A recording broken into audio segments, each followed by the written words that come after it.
Welcome to We Are Old, Get Over It, the podcast where we celebrate the wisdom of age and maybe a little grumbling too. Our guests dive into topics that matter most to us, from navigating the digital world to embracing new adventures and the challenges that hold us back. Join me for about 30 minutes of insightful conversations, honest reflections, and a whole lot of get over it attitude. So let's get started. All right. Welcome, everyone. I'd like to welcome you to our podcast. Today, I have a great podcast for you. It's actually it's one part of two parts, if you understand that. We're talking about adopting pets. We're not going to be speaking about dogs today. We're going to be speaking about cats and other adoptable animals that are looking for loving homes that are available to you, and you probably need to have them. So I'm going to say a few things. One thing, if you've noticed our podcast, I don't usually say quotes till the very end, but I have a lot of quotes about animals. So I'm going to start with a few of them today. So we're going to start diving into the wonderful world of senior pet adoption, and we're skipping the usual suspects. I do have a slight cold, guys, so hang in there. Today we're talking about cats, birds, and everything else that doesn't bark. Part of the conversation is limited, okay? So let's face it, some animals, like dogs, are just too much. They need walks, they steal your socks, they judge you when you eat ice cream in your pajamas. We're here for the low maintenance, high affection crowd. And I'm here today with Stephanie Lewis. Stephanie is the Chief Operating Officer for the Humane Society of Naples, Florida. And again, on our website, we'll post all the information as far as contacting the Humane Society here. We also will recommend that you contact other humane societies and organizations that are looking to find homes for adoptable pets. So I'm going to first start out with a couple of statements as soon as I find them. A couple of jokes. Hold on one second. They weren't jokes. Oh, my quotes. Okay, here we go. Sorry about that. Ted, you'll fix this. Okay. If having a soul means being able to feel love and loyalty and gratitude, then animals are better off than a lot of humans. That's by James Herriot. The greatness of a nation, its moral progress, can be judged by the way its animals are treated. That's from Mahatma Gandhi. And I think that I have one more. A house is never lonely when a loving animal awaits. And with that, I'm going to introduce Stephanie, and I'm going to let her carry the conversation so I don't cry on the podcast. All right, Stephanie, it's all yours. Take over, please. Oh, thanks, Ken. Appreciate it. I don't know. I might not be able to get through this one without crying too, because we're about to hit one of my favorite topics. Seniors and pets and senior pets. That's pretty much where I've started my career and where it continues today. I know we're not talking about dogs. I really wanted to talk about cats today. I am a secret cat lover. Everyone thinks, because I do have 5 dogs. Only I would have cats if my dogs allowed it. So I get all my cat loving here. I told you earlier we're in the middle of our kitten season, but that's when I actually go in and I give the most love to our adult cats and our senior cats, because everyone bypasses the older cats and the grown-up cats for the cute little kittens. And I'll tell you, I will never have a kitten again. I give me my old cats, give me my grown-up cats that are set in their ways, and I'll be happy camper. Most of our cats come to us from other shelters, come to us from owners who are unable to provide for them anymore. Our kittens come to us from everywhere. We get them from shelters. We get them, we're about to hit the height of kitten season. We get them, at least, sometimes 20 a day. We get nursing moms with kittens. We get very sick kittens. Our kittens, we adopt them out so fast, but it's our adult cats that that ultimately pay the price here in our shelter for that. They'll sit here for months at a time, and we have volunteers that love on them, but we always love to get those guys into homes, and we think that those cats are actually probably best suited for adult only and senior homes. They're calm. We can tell you exactly who they are. They're set in their ways, and they just want to be loved. They're such low maintenance pets that all they want is food, water, and love. So that's, those are my favorite things: low maintenance and loves the affection of whatever you give them. That's really good. I have a quick anecdote about that. Uh, my daughter works for the government, and she was going overseas for something, and she was going over for about 3 weeks, and she said, "Dad, could you watch my cat?" I said, "Sure." That's 5 years ago. The cat is still here.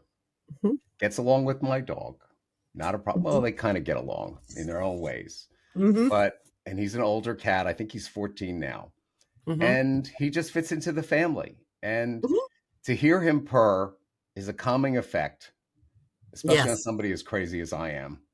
Yes. And they say it brings your blood pressure down by having Hmm. a cat purring. It does. And I always think, I've had cats, I've had dogs. My dogs live probably, I have large breed dogs. It's just, I have the land, and so I have large breed dogs. My dogs live to be 12 or 13. They have a fulfilling life. My cat lived to be 21 years old.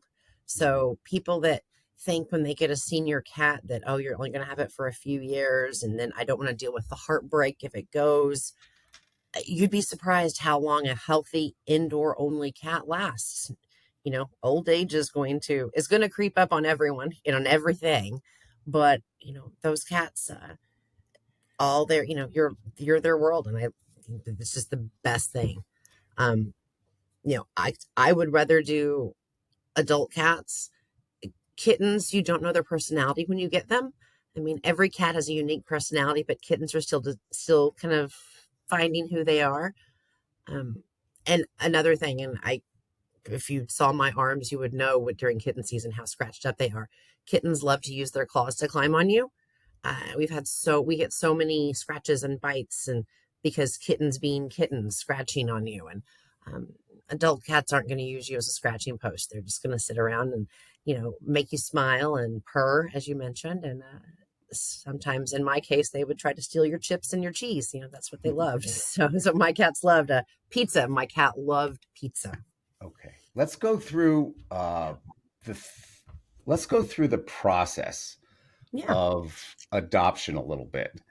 For example, why should an adult take on the responsibility of a pet? What does it offer them? And how do they go about getting it? How do they go about making sure that they can get care for the animal and Yeah. even look after an animal after maybe something has happened to them and they're not able to keep the animal any longer, or Yeah, they're not there to keep definitely. the animal any longer? Yeah. You know, benefits of pet ownership. Tons of articles and science studies about that, but I can tell you that a lot of the benefits of pet ownership, it's just, for me personally, it in my you're gonna make me cry now. In my darkest days, my pets pretty much kept me getting up every morning. They kept me giving me something to live for, something to take care of. When I was depressed, when I'm sad, they give me that something to get me out of my head and take care of them. They put a smile on my face. Hmm. That to me is one of the biggest benefits of owning animals. The love that they give you for the little that you give them. You said that. I think they make your day better uh, and exponentially make your day better. Um, so I'm always about everyone should own a pet, just my thing. Um, but if you're interested in owning a pet and coming and getting one, whether it's a dog, a cat, a rabbit, a hamster, anything like that, go to your local Humane Society. Come down to Humane Society Naples. Come down if you're not in the Naples area. Go find another Humane Society, another SPCA, your city or county animal shelter. They are full of adoptable animals. I can tell you here, you would walk in, we'll be greeted by our front desk. You'll be have to fill out a very short form. They're here to help you with that. Literally, it just gives your name and information, confirms that you're who you say you are. Then we'll let you go in and hang out in our cat rooms. Our cats are multi-housed, which means we have 9 rooms of cats here, probably Hmm. between 6 and 12 cats per room. So really, you can go into each room and immerse yourself in our cats. We have special needs cats. We have medical cats. We have tripod cats. I have a blind cat. And then we have perfectly healthy cats. They all have their great personalities. Uh, you'll meet with one of our staff members. They know all about these cats. They spend all their time with them. And then if you find one that's interesting to you that you want to go forward with, we can complete the adoption same day. We truly believe in open adoptions. So if you want to adopt a cat and you tell me that the only thing holding you back is that you're scared you won't be able to provide vet care for it, we have a full service public clinic on site that offers programs to help you pay for your animal's vet care here. We have our mobile vet clinic that goes around Collier County. So if it's too far of a drive for you, you could get to one of our mobile vet clinics. It's a low cost clinic. If you are scared you won't be able to feed your cat or any animal that you adopt, we have our Danny Pleasy pet pantry here. So it's open 3 days a week and you can come and get food for your pet. So we want our animals out of the shelter and in a home, and we will help as much as we can. We always say that that the animals at our shelter are ours for life. If something bad happens, we're here to help you. If you can no longer take care of your cat, we're here to take you. We'll take our cat back. Um, and we'll do whatever we can to keep the cat in the home with you. So we would rather have cats and dogs and ferrets and guinea pigs in happy homes as opposed to sitting in a shelter. Um, my best day will be the day when I'm out of a job because there's no more animals that need to be in a shelter. But unfortunately, I feel that day is a long time off. But we're always going to be here needing for to help people with taking care of their pets in their homes. And you also you guide people, for example, with cats in particular, they Mhm. have litter boxes. One of the things that someone brought up to me and I had read about when I was doing some research for the podcast was that you have to be careful the kind of litter box you get and where you put it because you may not be able to lift the litter box or you may Yes. need to put the litter box at a different height rather than just on the floor. Uh, Yes. so these are all concerns that you might have as a potential owner of a pet. Yeah, but Ken, when uh, way back when I had my first cats, it was heavy clay litter. You had to struggle with the box, Right. 5 pounds to lug it to your car. Now they make feather light litter. Oh my gosh, the first time I was like, wow, I can lift this. It's nice. There's other alternatives to litter. Here at the shelter, we use pine pellet bedding. Um, it's Say that a again. little pine pellets. It's Pine just little pellets, pellets of pine that they use that's left over from making pine boards trees. out of pines. Yeah. Um, that's what we use, and our kittens love it. Our cats love it. They make it. They make litter now out of shredded paper. Hmm. So there are options there. Um, they make electro. My God, I was amazed the first time I got an electronic litter box that actually scooped it for me because that was always the biggest pain. And all you have to do is pick up this little bitty box, and you can take it to the trash can. It's not a whole litter box. So we can give you those ideas and those solutions. And if it's still too much, we can gear you towards the cat if it's not a cat, we can gear you towards the animal that fits your lifestyle. All of our staff are trained to do adoption counseling and help you find the pet that that's geared towards you with what you need with your lifestyle and with the animal's personality to make sure it matches with yours. Right. Also, uh, people who are looking to adopt a pet, who are looking for that love that we all Hmm. get, you have to be concerned about your own mobility and your physical limitations when you think about pets. You can't have a wild animal running around your house that you can't catch, or some other consideration. I'm sure you have stories. I had one this morning, actually. You want to hear Okay, let's hear your morning story, please. it? I am the crazy dog lady, and I stopped fostering a while back because I knew I was not able to pay my own animals as much attention doing this job, bringing basically work home in the form of animals. But I was on vacation. I'm like, yeah, I'll foster a puppy. So, needless to say, that puppy is now in my house as my fifth animal. And I tried to catch him this morning because he usually comes to work with me and he was not having it. So I spent 15 minutes chasing this puppy around my house. And I finally gave up and said, fine, you can stay here. So I know I'm going to come home to a mess in my house with a 15-week-old puppy running around. But is it So, worth yes, it? when you say chasing animals, I completely get that every day. Okay. Yeah. So another consideration is obviously financial.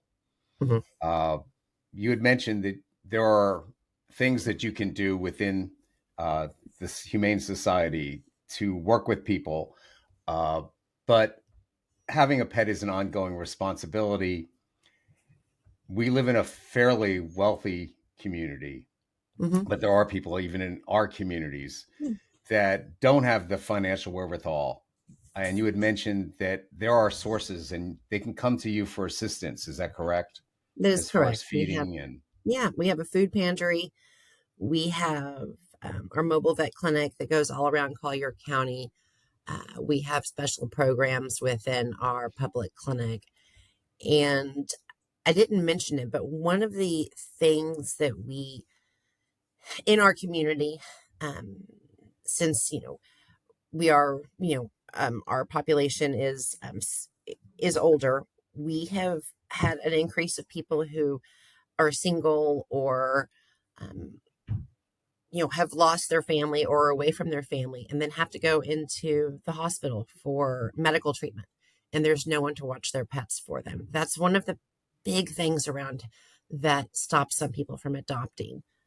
We do have a program here called Operation Rescue, where if you're facing housing instability or you're going into the hospital or you're ill and unable to take care of your pet, where we will offer free boarding of your pet for you while you're taking care of things in your life so that when you get better, you can take your pet back. So you don't have to surrender your animal.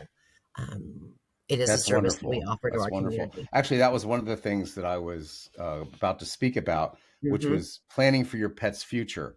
For example, in case of illness, and that people are not able to take care of their Hmm. pet for a period of time or their family can't get there in time, there is a Hmm. resource that you can offer to help them. Hmm. And then of course, you have to include a pet if something happens to you. If you pass, where does your pet go? Exactly. Yeah, and that's one of the reasons I try to dissuade older adults from adopting kittens and puppies and younger pets with long lifespans because it's never one of those topics that we want to breach, but you got to think about it. I mean, yes, something can happen to me tomorrow, something can happen to you tomorrow, but you don't want to get a puppy first off, think you can take care of it and then you can't. Or if and then something happening and leaving it with your family or it ended up in the shelter. We do have a program here called Forever Pets where we will take your animal, we will take your animal if something were to happen to you, if you were to pass away, we'll bring it into our safe space. If you adopt from us, as well as most humane societies, if something were to happen, we will always take our animal back. So if something were to happen, you know that your animal is going to land back in that safe space that it came from, and not end up in the county shelter or being let loose or given away. we will always take the animal back. But these are considerations that we talk to people about during adoption counseling. And they're uncomfortable conversations, but they're those that need to be had. Yeah. Okay. And a couple of other questions I had that these pets that we're talking about are primarily low maintenance pets, correct? Hmm. Explain that to me. Like a dog, I know I have a dog. The dog Yeah, gets me out every day to walk a few times. He's with me all the time. exactly. Cats are, for the most part, cats will use a litter box. They come to you, it's their innate ability, even as kittens, to learn to use that litter box as a bathroom. So you don't have to do litter, but you don't have to train them potty training like you would a dog. The rule is um, the rule is basically, a litter box for the number of cats you have plus one. So if you've got one cat, you should probably have two litter boxes, because just like you've got multiple bathrooms in your house, you let your cat have a couple bathrooms. But um, you can go away for a couple of days, leave food, water for your cat. Cats aren't going to eat, most cats won't eat all of their dry food all at once. And so they can self regulate. So you could go overnight somewhere or for even a couple of days, and your cat will be perfectly happy at the house. Where if you had a dog, you've got to have a pet sitter. You've got to have someone come and let the dog out. You can't just leave a whole bunch of food, because the dog will have it done in 5 minutes. Mm. Um, Rabbits, a lot of our rabbits are actually litter box trained too. I didn't even know you could litter box train a rabbit till I came to work here, but most Really? of our rabbits we've litter box trained. So it's just like having a cat that jumps around instead of walks. Let me ask you about Easter time. For example, I remember when I was younger, you could go out on the street and buy some rabbits. Mm-hmm. I'm just saying it No, as I, a I remember child. it too.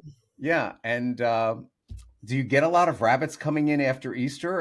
And are there a lot of people that adopt rabbits? And I've met people that have had rabbits as pets, and they were great pets. I met a lady that had a pig as her pet, Mm-hmm. and it was living in her house. I mean, it's amazing.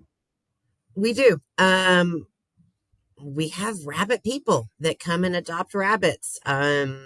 We do see an increase of them, 6 to 8 weeks out after Easter. We Hmm. try to discourage the adoption of Easter bunnies just for Easter, but we do unfortunately see it happen, because we're not the only place that has bunnies, and other people aren't going to question it. Interesting you brought it up, and I'm going to go take you off topic for a second.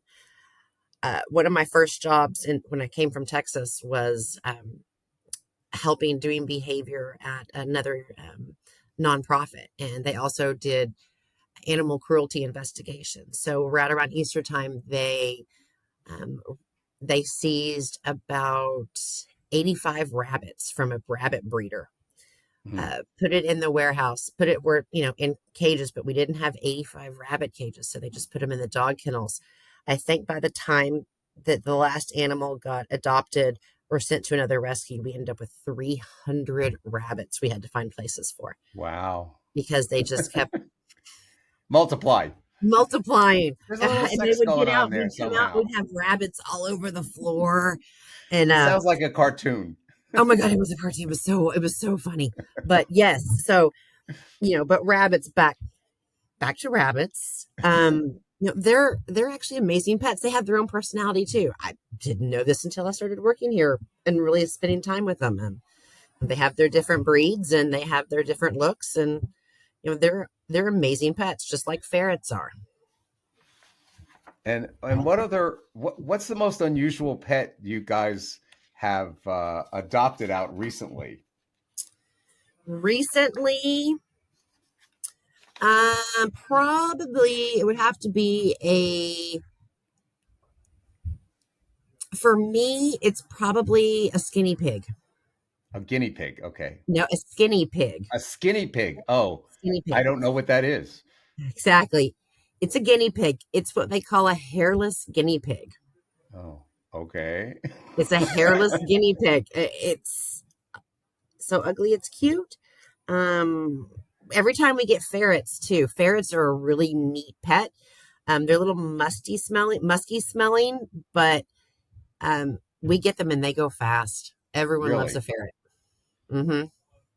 And Okay. they're so cute. The little faces are just so cute. Do you So know yeah, we get our how ferrets. the name of guinea pig came up? I, I, you'll have to tell me, even though I think I might know. I don't know if mine is safe to talk about or not. So what? How Oh, do you know? okay. Because you would be able to buy these little pigs Mm-hmm. for 1 guinea. Oh, okay. That's how the name came up, because that That I was the did not know cost of about. them. They would be called a guinea pig because you could pay Mm, a guinea to get the pig. Of course, now they're on yes, euros, so we don't know how much a guinea pig is really worth. they're Euro pigs now. So yes, but right now I happen to have.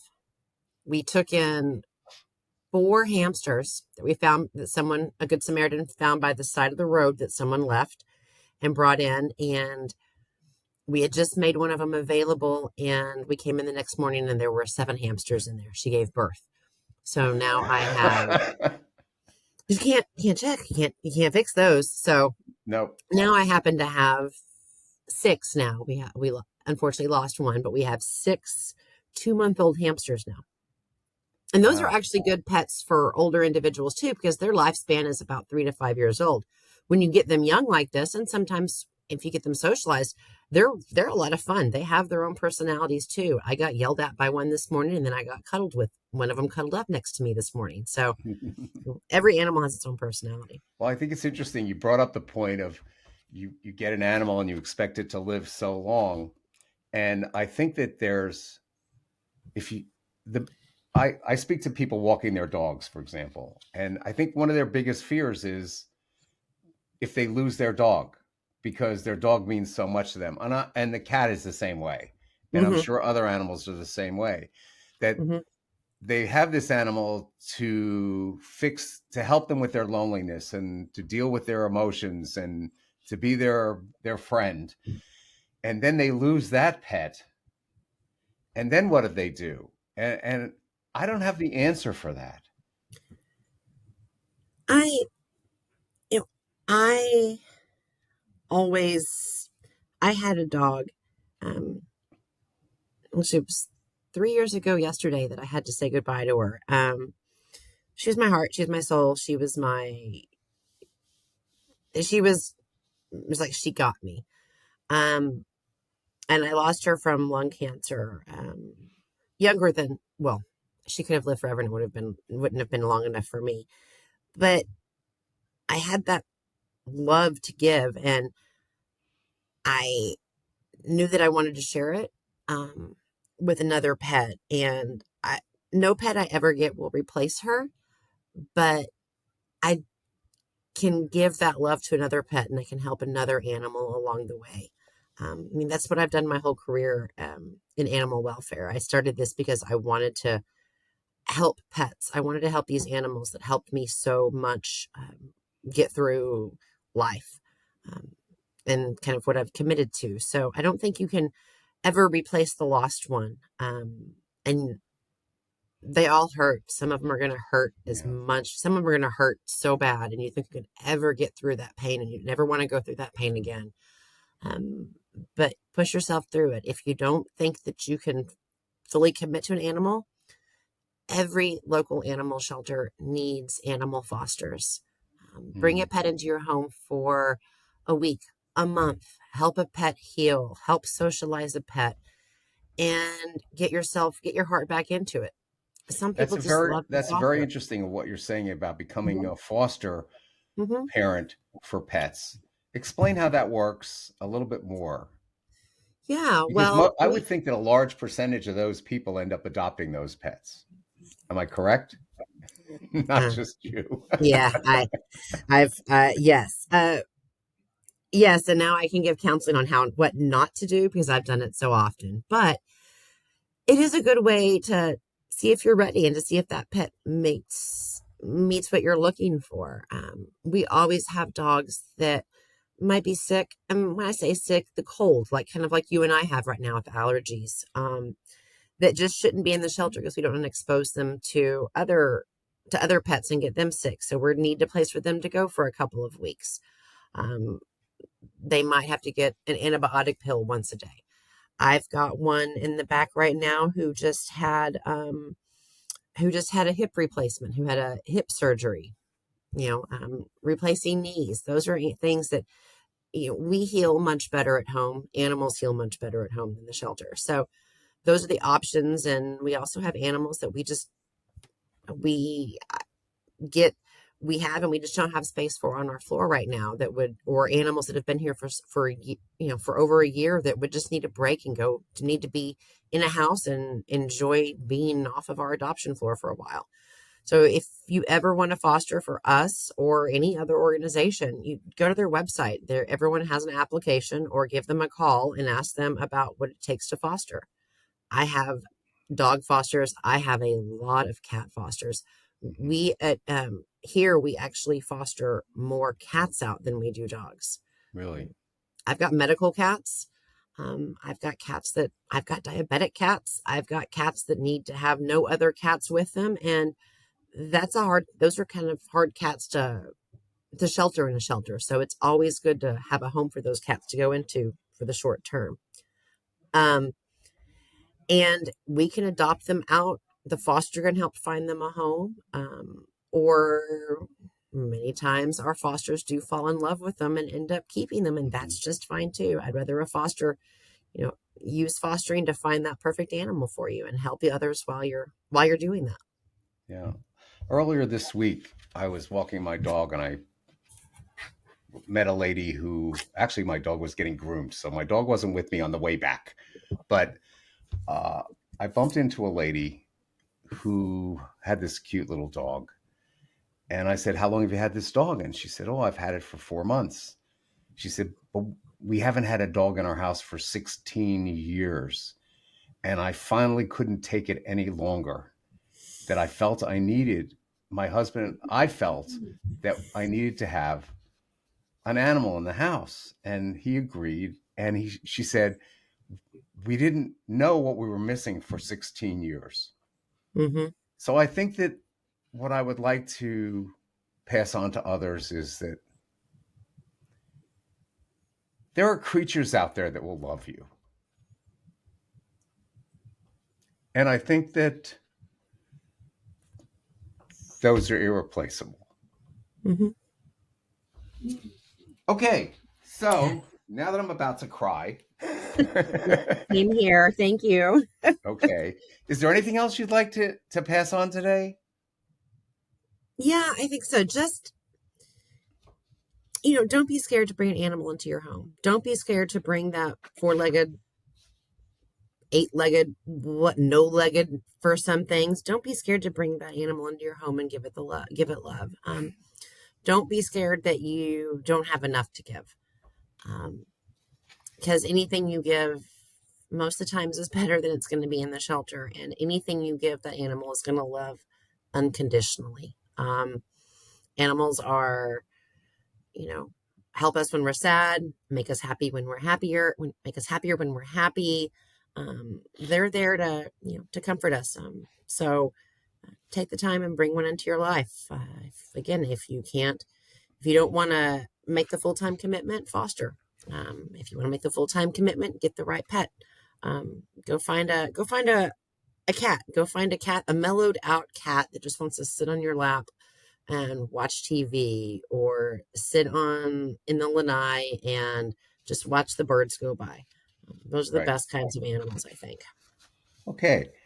Thank you. And I want to Yeah. thank you, Stephanie, for taking your time from your busy day to come by and give us some information. Remember that what Stephanie is saying is nationwide. There are there are nonprofits that are out there that are looking for loving homes for their guests, and they would rather make them members of your family.